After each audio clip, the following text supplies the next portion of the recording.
recording.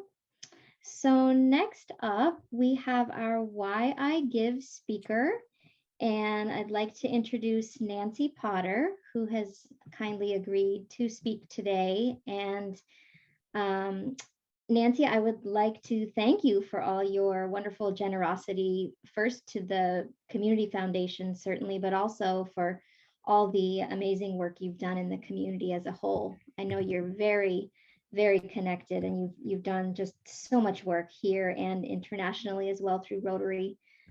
So thank you. I will turn it over to you. Thank you, Susie. That's very gracious of you. And I back at all of you. It's just a delight to be in this room with you today. You're the movers and shakers. You keep things rolling in our community. And one of the things that just gives me great joy is that you bring such heart and soul to the important issues facing women, in particular women and families, locally and globally. You're all amazing to me, and it's been a joy to work with you and know you over the years. And that is another point. You have the long view. You know how important practices and policies are to affect today's women, and also generations to come. So it's just a delight to be with you, and you are one of the reasons that I give. You inspire philanthropy. So it's humbling to be speaking with you because you all have probably similar reasons. It'd be fun to be in conversation to say why, what are the sort of scope of reasons that people have for giving. So hopefully these little reflections might spark some images of the who and the what motivates you to give of your time, your talent, and your treasure, particularly to the Women's Fund. And so the Women's Fund was, we're here because, and where is she? Oh, there she is, Beverly Baker with her calendar. We're here to really pay tribute to Beverly's legacy in our community, and all the work that she's done over her few years. And we are so grateful, Beverly, to you. And the Women's Fund is here to improve the lives of all women and the quality of life for all women in our communities. So it's important that we recognize that we stand on the shoulders of giants like Beverly, and so many others who have given of their talent and their time to create this fund that brings long-term impact to our community. So some of the colleagues that I've mentioned to a few of you who have shown me about this way of being in our community are people like Ann Matthews and Audrey Cooper, people who I miss dearly since they've passed. People like Dorothy Cotton, and the people who keep her work with civil rights alive at the Dorothy Cotton Institute. And then the people on the ground now, like Anna Ortiz and Merrill. And so it's just really, it's just awe-inspiring to be in a community with such big mentors and leaders. And then the other thing that I find is just have to acknowledge is that family and friendships have been so instrumental in nurturing and building that sense of gratitude and generosity of giving. So it's really important that I acknowledge those who have come before, and that's really. Oh, and there's Diane. She just joined. We were talking about you, Diane.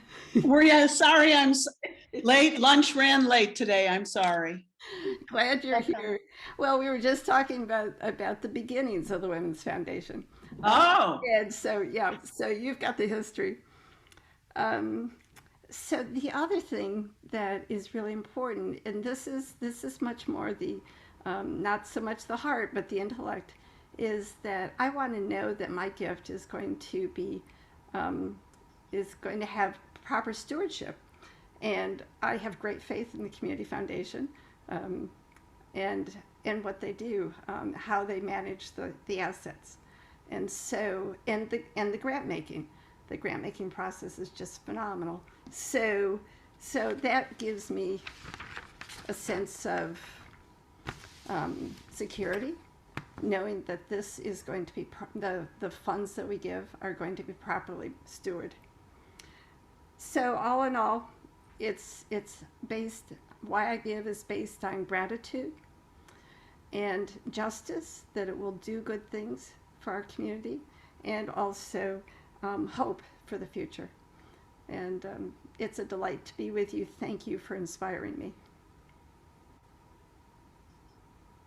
Thank you, Nancy. bless you, Nancy, for your very kind words. But bless you all for your support of the Women's Fund. And thank you, And Beverly. thank you. Yes, Beverly. So next we have Meryl Phipps, who is the executive director of the Village at Ithaca. Meryl, I will turn it over to you, and feel free to leave time for questions at the end. You'll be our last speaker. So I will pass it over to you. We're happy to have you. Welcome. Thank you so much for having me. I do have a small PowerPoint, but before I try to navigate the screen sharing, I want to say thank you for the invitation. I'm so touched both by being invited to speak and by the nature of this event and by the arrival of my little teacup. I also just want to say thank you that this is not the first time that the Women's Fund has reached out to the village and asked for a conversation about what we're doing and how they can better serve the women and children of the village. And I'm so appreciative of that dialogue. I joke all the time that this job is the best thing that ever happened to me. Someone's going to have to pry me out of this chair before I would leave. I could talk about the village and our families all day, all week, all year. So thank you for having those conversations with me. I appreciate it. And it's so lovely to see so many people taking time out of their beautiful afternoon to have this conversation. My PowerPoint is not long and hopefully brightly colored enough to not feel overly corporate, but it will help me sort of anchor my thoughts. So let's see what I can do here.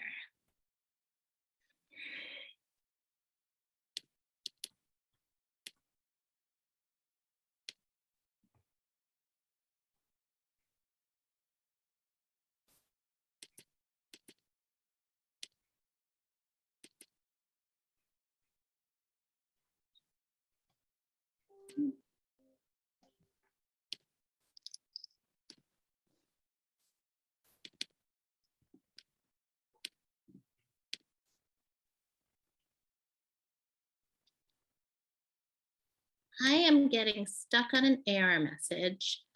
Suzanne, I'm wondering if I share it with you, if you might be able to share from your computer. Would you try that for me? Yes, we can try that.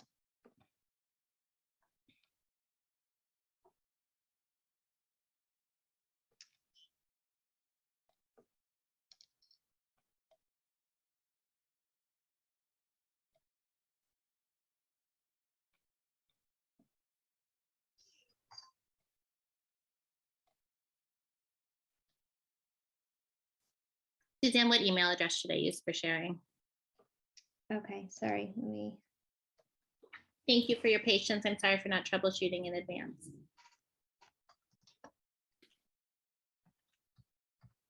Won't it be wonderful when we can all be together again?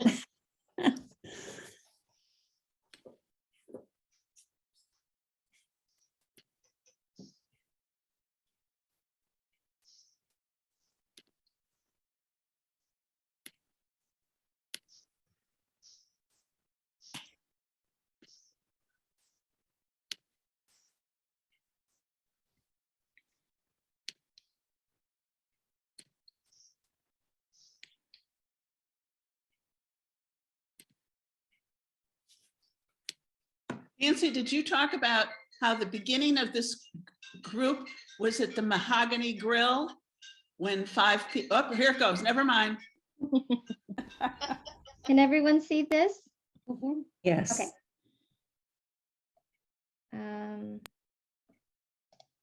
Okay. Thank you so much for being light on your feet. I appreciate it. Okay, so the Village of Ithaca is a nonprofit here in Tompkins County. We are actually celebrating our 20th year of existence this year. Look forward to an announcement of a birthday party later in the summer when hopefully we can all be together in person. We have received generous support from the Community Foundation and particularly the Women's Fund for many, many years. So my plan is to tell you about the kind of work that the Village does, particularly the kind and the way that we're doing our work now in this pandemic universe, and then be available for questions. Susie, if you wouldn't mind going to the next slide. Thank you so much. Just tell me what to do. You're amazing.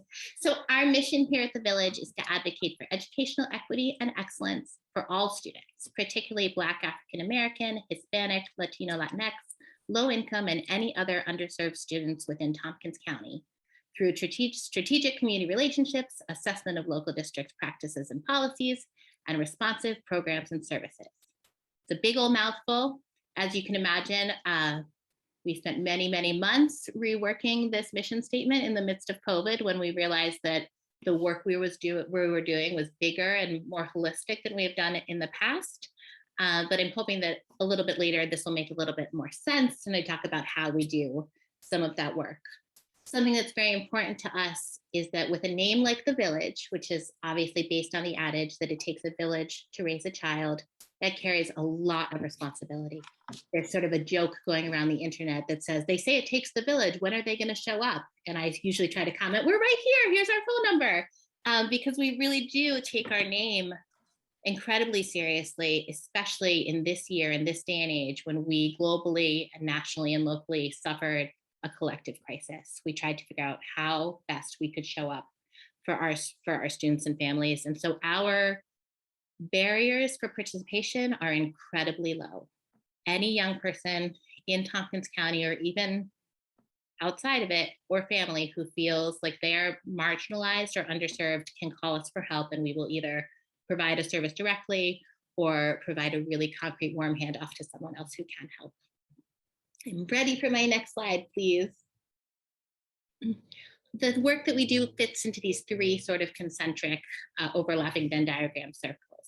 We do academic and mentoring support, we do systems change work, and we do youth and family advocacy.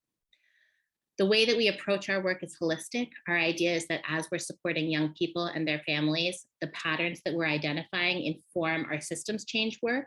Our overarching goal is to work so hard that we put ourselves out of business. Because if the systems are working the way that they are supposed to support the children and family that we support, then we don't need to be there reminding them how to do their jobs. So that is the eventual long-term goal, is to keep working hard enough that there's no longer a village and I'm on a beach somewhere drinking a beautiful cold beverage. I'm ready for the next slide. So academic and mentoring support.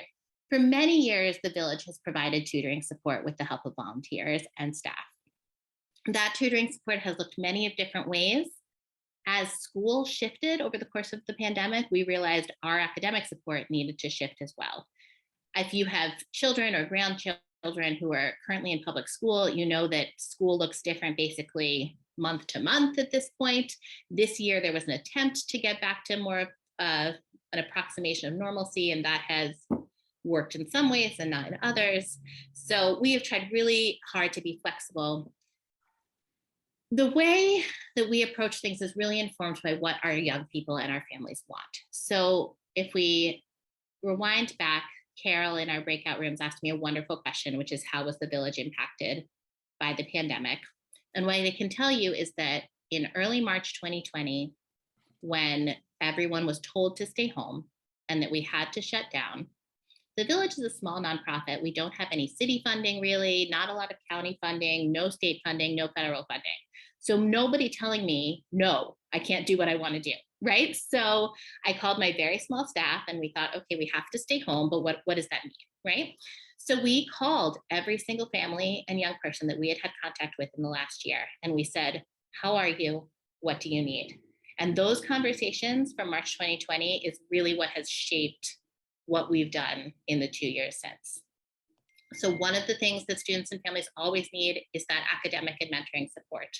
But having gone through this 2-year trauma of a pandemic, both in and out of school, no kid wants to sit for extra hours outside of the school day with just like sort of traditional side-by-side homework support. So we've done things differently. Last year, we ran an entire full-time in-person support program with our friends at Southside for kids who were engaging in school virtually. We fed them, we provide one-to-one tech support, we talked through assignments. This year, when schools opened back up for everybody, we found ourselves getting calls from our local schools almost every day for young people who we've supported who are really struggling in transition. Those conversations led to Ithaca High School offering us an office in the high school. And then after a month, realizing that we were trying to pack 10 to 15 to 20 kids in that office at once and giving us an entire classroom. So we now have an entire village satellite program at Ithaca High School all day, every day, where we're providing culturally competent and engaged support to young people who aren't quite feeling like they're getting what they need outside in the classroom. We provide elementary school programming in something called Saturday School, where we do hands-on educational programming led by one of our program educators.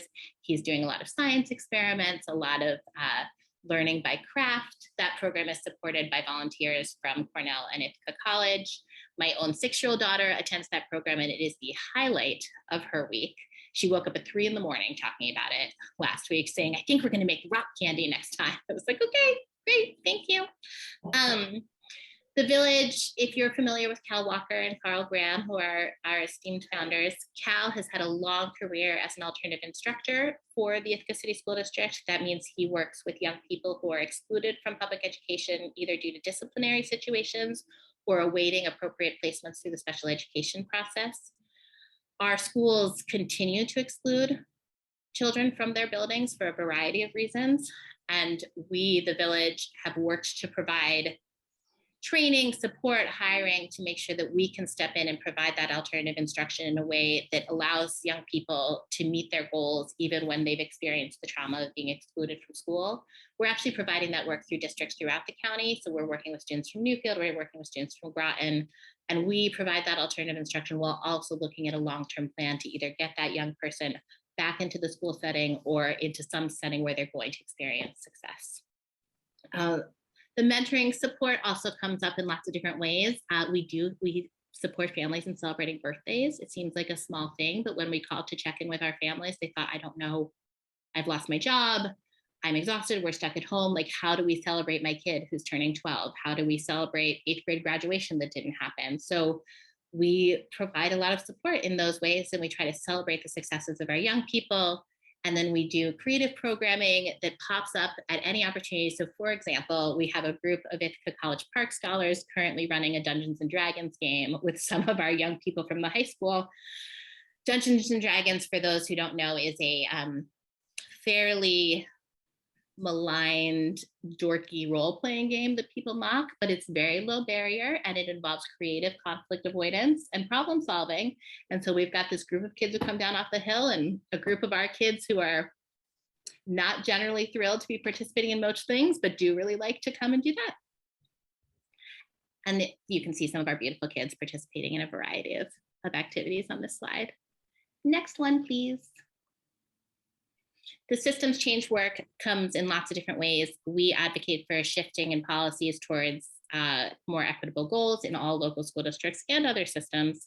So we're working with Newfield, who's just in the beginning of their anti-racism work. We consult with any school district who's willing to have the conversations about what they can do in their own community to move anti-racism and equity work forward. We're longstanding participants in the Equity and Inclusion Leadership Council, which is another community effort for that. We have been pretty instrumental in rewriting the Ithaca City School District Code of Conduct to be a document that is really more child-centered than it is adult-centered, and is more restorative than punitive, and actively trying to undercut the school to prison pipeline. We do a fair amount of education around the school to prison pipeline. We give workshops and presentations, and any sort of professional development we do like that includes the voices of young people who are paid for their time and their thoughts. So we engage youth employees, primarily youth of color, many, many young female activists who are benefiting from this sort of collective of village women who survey their peers and turn that lived experience into research that we can use to educate the larger community. Next slide, please. As I sort of mentioned before, our approach to advocacy is big. It's holistic. It looks different ways for different families, right? So for some families, you can't get to school success until you meet the baseline needs. So many of our families, when we called them back in March 2020, said, I don't know how we're going to get food. I don't know how we're going to get toilet paper. Remember when toilet paper was like the hottest commodity on the planet? It's really hard to take your 5 kids on a bus to 7 different grocery stores to buy 1 pack of toilet paper. And if that's the need that you're trying to meet, you also don't have time to navigate the new internet system or the Chromebook that hasn't worked all year, or any of the other challenges that we're sort of presenting in the way of allowing kids to learn. So we really took the idea of advocacy as providing what families need in order to let their children be successful. So we started a weekly food delivery with the help of the Unitarian Church, who send us an amazing group of volunteers along with Temple Bethel every Friday to deliver to 20 of our households, household products and food. We continue to provide the individual family advocacy that we've always done. So we will send either a staff person or a volunteer to a CSE meeting, the Committee on Special Education, to a school discipline proceeding, to a parent-teacher conference, or even just to send a strongly worded email when a parent calls us and says, I feel like this thing happened and it's not right. I do a lot of strongly worded emails. We've also been encouraging our young people to evaluate what success means for themselves. And I think this is something I'm particularly excited to talk about at the Beverly Baker Tea, about supporting young women in particular in looking forward to see what does it mean to have life beyond school? What does it mean to be successful? And for a lot of those young women, that looks like entrepreneurship. So we've been supporting a lot of our young people who'd struggle in school in strengthening their skills in other ways. So we've, over the past 2 years, been doing something called Village Market, where our young people make their own wares and sell them. I know that some of you have been to some of our village markets and eaten some of our delicious treats. I'm wearing some Village Market earrings right now. And that's, given the opportunity for kids to find ways in which they could do things they didn't know how they could do, and they're doing math and they're doing social studies and they're doing all of those things, but in this different setting. We also have a project going on right now called Brown Babes Braiding, in which our young people of color in particular are teaching each other the art of African hair braiding and are practicing on younger kids that we serve and talking about how to take that as a business model and move forward to turning it into a career. I think I'm ready for the next slide. So back in the beginnings of the village, we had Cal Walker and a bunch of volunteers, and Cal was our very first part-time executive director. And he's the first one to tell you that there is nothing he likes less than the executive directing of an organization. He is a wonderful presence, but he does not like the nitty-gritty of the organization. So he was succeeded by Karen Yearwood, who was in the position for a long time and has incredible organizational skills and is a wonderful community leader. And then I was third after 18 years, which, as you know, from being part of grant making, is pretty amazing to be only the third leader in the 20-year history of a nonprofit. It's like an incredible way to go. But the staff was always very, very small. And what we've been able to do over the past 2 years with this more holistic approach to advocacy, and in a climate where we were allowed to stay open when other places had to close their doors for a while for reasons beyond their control, is we've expanded really rapidly. I've added an entire social work department that is able to sort of get to reducing some of those barriers that families are feeling. We are consulting with the Human Services Coalition and supporting some work with the Youth Homelessness Demonstration Project, which allowed us to bring in a group of young people with lived experiences with homelessness and providing them advocacy in that way to make change, particularly in that area. I am so grateful that I've been able to add a communications, very part-time communications consultant, but who helps me make beautiful slideshows like this so that I'm not doing them alone. And then we've really expanded our opportunities for youth employees. Our young people know what they want, they know what they need, and they know what they want to see in this community. And that knowledge is valuable. And so we try to make sure that we can pay them for that at any point, at any time, because they know how to make the world better. We just sort of need to ask them and get out of their way. Next slide, please. So to go back to Carol's question about how has the village been impacted by the pandemic, we have grown exponentially. I mean, I don't know. I mean, I barely remember March 2020. It seems simultaneously like yesterday and also like 300 years ago. I'm sure you all feel the same way. But we started small and we just kept going. And then in spring 2020, the sort of whole country had a racial reckoning and realized that we as a community needed to really talk about the way that we treat Black and brown people in our country. The village has been talking about that for almost 2 decades. And so we were here when other organizations and other businesses reached out and they said, I feel like I need to get involved in this work. What can I do? And we said, let's talk about it. Let's figure out partnerships. And we expanded partnerships with anyone who wanted. I mean, we have a partnership with the circus school. We worked with it at the play school. We share resources with GIAC and Southside and with anybody else who wants to share resources. We're connected with all the food equity work that's happening. Because if we learned anything from the pandemic, it's that we need to work together to fill these incredible gaps that we already had and then are just widening more and more. So we've quadrupled across the board. We've quadrupled the number of families we can serve, the number of staff members, our budget, our fundraising. We're just bigger and bigger. And then 2 weeks ago, we took a very important, amazing step. Next slide, please. And we purchased our building. So we are now landowners, almost on the south side, on the corner of Seneca and Plain. We ordered a beautiful little cottage and a beautiful parking lot. And we have put down roots here in this community. If you've driven around this block at all recently, you'll see that there's some pretty high-rise expansion going up around us. And we've heard rumors of a pet spa and all sorts of luxury things, but they can build as many as they want. And the village has planted ourselves on this corner. Our young people are so excited about that level of permanency. Megan, who stopped off to drop off my teacup, I invited her in and I was so grateful because she reacted to the space the same way I do, which is like, I just want to be here. It feels like a place I can go.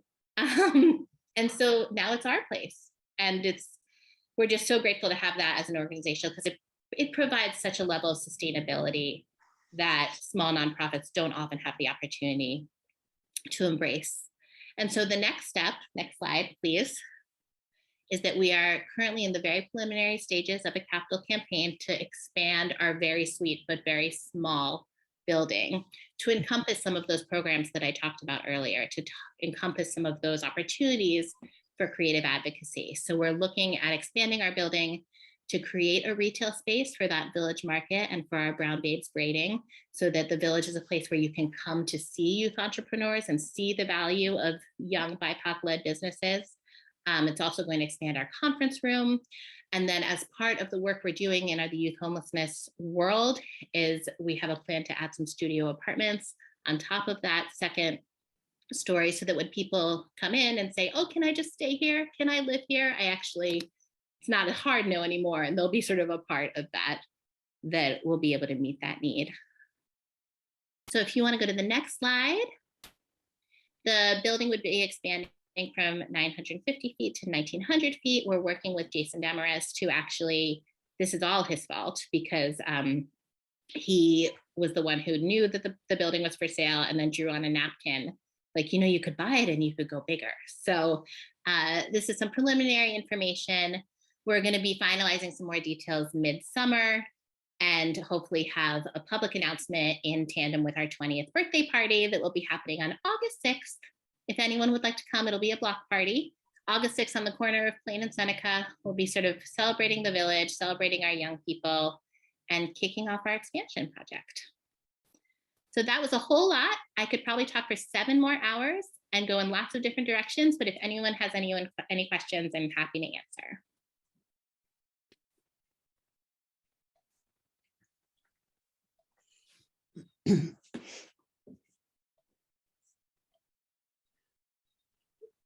You're muted. Muted. I do have a question. I don't know if you can hear me or not. I do have a question. No? Okay, yeah. I can. It was hard to unmute. So whoever was asking that question, I have several questions too. So whoever was chatting, I think I struggled to unmute. So I just had a question about how many paid staff do you have now? Sure. So I think we are up to 6.5 full-time staff. So that includes part-time staff. It's like 6.5 full-time equivalents. Thank you.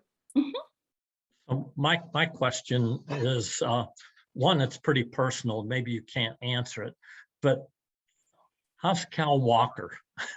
He's wonderful. That's a great question. So Cal is wonderful. I have like a monthly calendar reminder where I invite him to come back to the board, and he laughs at me and says, "You're fine." But I ask every month. So I've known Cal a long time. We're both foster parents in this community. So we've been sort of circling around each other. We've even had some kids in common. And when I took over this job, I mean, those are enormous shoes. And I had tremendous anxiety around it, especially given that, so I started here in early September 2019. So I had 6 whole months before the whole world fell apart. And Cal has been such an incredible resource and also support about where we're going and how we're serving kids. He's come out of retirement and is actually working at a high school. So we see each other on a fairly regular basis, and he's in regular contact with some of the same young people. So if you see him, feel free to join the voices of nagging to come back to my board, Cal. But he's just. Well, if you see him or talk with him, would you please tell him I said hello? And I will. We were doing lunch now and then, but pandemic certainly interfered with that. So I'm so glad to hear about that. So thank you for that one. My next question is, you did mention a few organizations that you were collaborating with. Sure. Have you thought about, and maybe you are, for instance, with the Science Center? Mm-hmm. They really are trying to reach the same population you are, and So we've had wonderful conversations with the Science Center. They've been very supportive of allowing access for our young people and our families. I actually have a giant package of Science Center passes in my desk. Thanks to them. We work really hard to make sure people know about their equity pass. So almost all of the young people we work with qualify for free Science Center memberships. And we, as part of our advocacy work, we fill out applications constantly. We're like, if you're eligible for something, we will help you. Like we don't just print off the thing. We get it done and then we deliver. So we've helped lots of families get Science Center memberships. I spend a lot of time at the Science Center with my I think they're working hard with GIAC and really trying to service some of the population that you're talking about. So that would be important. Do you have any collaboration, not so much with Meals on Wheels, et cetera, but with the Food Bank of the Southern Tier? So we work primarily with Friendship Donation Network for food distribution. We're one of their distribution partners. And I've participated in some of the food task force things that have started in the last 2 years, trying to get all of our food equity partners together to work collaboratively. We also have done a lot of referral to the United Way program that is connected to the Food Bank of the Southern Tier, so that our families who need food, emergency food delivery, can access them. We have sort of a whole tree of food insecurity resources, and we make sure we hit all of them to make sure everyone's getting what they need. Because we do have so many people doing incredible food justice work locally that it's important to us that everyone's connected. I think for your, maybe their education, but your education also, if you touch base with Natasha Thompson, who lives locally, she's director of the food bank of the Southern Tier. It's a fabulous organization. And I know we did something like putting in a food banks, not a food bank, a pantry at TC3 and at Cornell as they started. So just something for you to maybe touch base with them and see if there's any more collaboration that you could do. So it's a suggestion. And you did mention a capital campaign. I can't pass up. So what's going to be the size of your capital campaign? We've got a budget of about $600,000 right now. We've got about 150 committed. And it's such an interesting time because we're technically in the silent phase, and I'm talking about it in a Zoom of 25 people, right? So it's one of those. That's normal. Yeah. I do think it's actually very attainable for us. The expansion project does hit a lot of the sort of local funding targets. We could do it in a way that it was supportive of the Green New Deal. I think we may be eligible for some IURA funding. Jerry Dietz is our former landlord who sold us the building. And so he was my first stop and is, fully on board and has, without them knowing, offered his crew for support. So it's, initially when we first started talking about it, my only goal was just to buy the building. That's what that seemed big to me. I did not grow up with means. Owning property feels huge, and we got wonderful advice from people in philanthropy that this is the time to really dream and to really look at what your population needs and to come up with that dream. So that's what it is. I do, there'll be more information available. George has some more information that I'm happy to share with anybody who's interested. And there'll be, more things coming about it, but 600,000 is about what we're looking at. It's a very strange time to be talking about building, as I'm sure you all know, because the world fell apart. I don't know if any of you listen to Marketplace on NPR, but they've been keeping tabs with the metric of how many ships are waiting at the airport of LA, which I find fascinating. So assuming we can get build materials to build anything, that's what we're looking at. Thank you.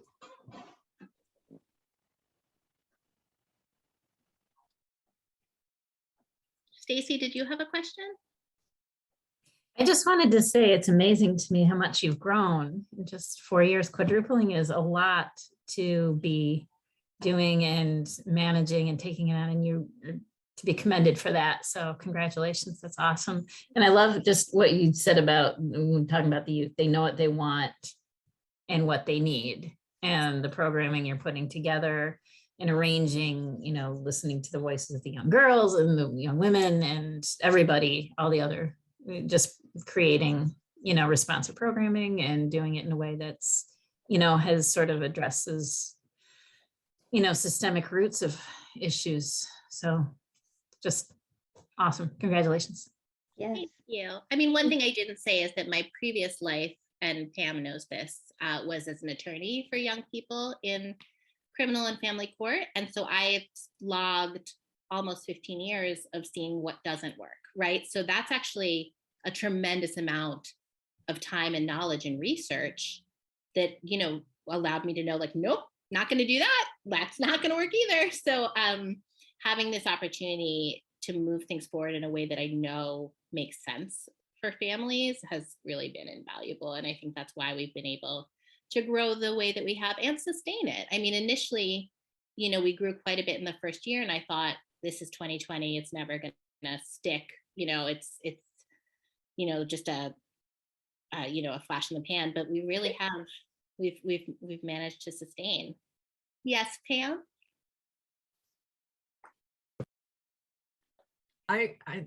as of raising my hand, you mentioned that I know you from this former life. I just want everybody to know that Meryl was so much more than an attorney. She graduated from law school, and instead of becoming an attorney straight away, she committed herself to working for children in our community by working with the Attorney for Children's office, doing really just about everything, but mostly advocating in a way that you don't get to as an attorney. As an attorney, you kind of advocate within the bounds and the rules, and you know what can be considered and what can't be considered. But when you come in as an advocate and not an attorney, you get to just fight hard for these kids. And I never saw anyone fight as hard for these kids as Meryl, to the point of creating her family of adopted children. And, over the years, I saw her with these kids of varying ages. Every race, they'd walk in the street and she would be the most super mom. I am not surprised that you are taking the village to new heights. I'm so thrilled that you're in our community, and I'm so glad that you're available to work with the Women's Fund and we can work together. And I hope everybody gets to know the village even more and can support the capital campaign. That's all I have to say. That was so sweet, Pam. Thank you. Thank you so much. And that's a good segue. If anyone is available, May 1st, 1 to 5, it's the same day as Streets Alive. We are, so we're having a Village Youth pop-up market and a launch of something called the Loitering Project. The city of Ithaca put up a no loitering sign in our parking lot last year, and I felt frustrated and was going to go rip it down because kids can come stay in my parking lot as much as they want. But instead, our young people did a research project, and they now have developed a QR code and a sign that's going to go next to the loitering sign that talks about the racist history of loitering laws. And we've made t-shirts. So we will be revealing those t-shirts and those signs, as well as a youth pop-up market 1 to 5, May 1st. You can come meet some of our young people. They'll be selling food and candles and earrings, and you can please come loiter with us, which is what our t-shirts will say. So please come loiter with us on May 1st. Brilliant. Stacy, you have your hand up? Yes, hello. I'm super excited I made it. I was delayed from another meeting, and I'm just want to echo what basically Pam said and how amazing Meryl is. Personally, as being one of my kids as lawyers, as well as both my children have been through programs through the Village of Ithaca, and she, when I need her, she is at the school with me advocating for my kids. So she is an amazing rock star, and I really always appreciate her how she speaks, I'm not gonna talk like you're not in the room, sorry. Like how amazing, like she can see what, identify and realize that children have the ability to make really healthy choices if you give them the opportunity. And also how she she's been kind of beating the drum about this underlying runaway system that we have in Tompkins County in our schools, and because the pandemic, we've always had runaway youth in our community. It's just usually parents kind of pick up the slack, like letting a kid come up sleep over, and but now because of the pandemic, it wasn't available, so these kids had nowhere to go but to sleep in the parking lot, right? And so just her continued advocacy and creativeness and trying to find solutions to the children. And so I'm really excited about the Capital Project, and that's all I wanted to add. Thank you, Stacy. Nice to see you. Thank you so much, Meryl. Congratulations. We're also excited about your block party. I'm excited. I would like to come. I think you said August 6th. So everyone keep that in mind. So we are about ready to wrap up here. But before we go, we have an announcement for another event coming up very soon on May 18th. It's a Wednesday, also virtual at 12 o'clock noon. George just posted the link. Thank you, George. The event, actually, Stacy Demas, feel free to add anything that I missed.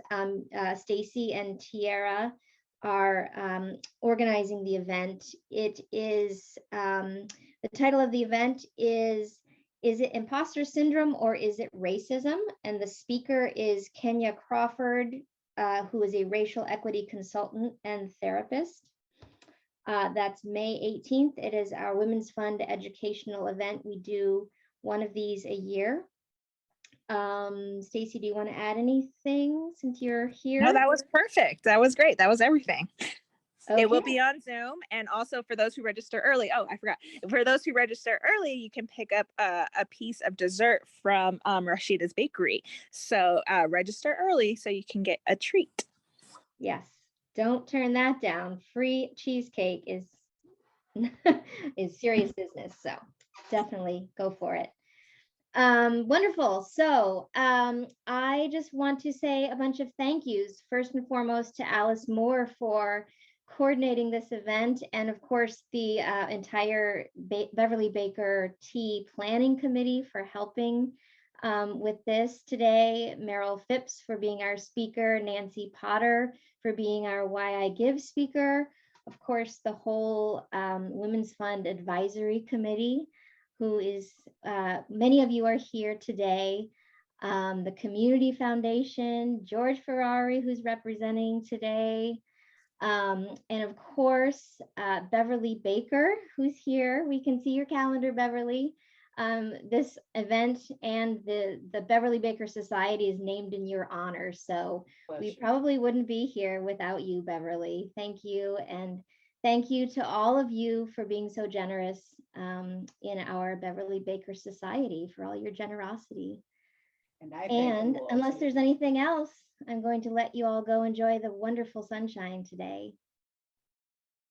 Thank you. Thank you so much. Thank you all. It's been a joy. Thank you very much. Thank you everyone for coming. Thank you. Thank you, everyone.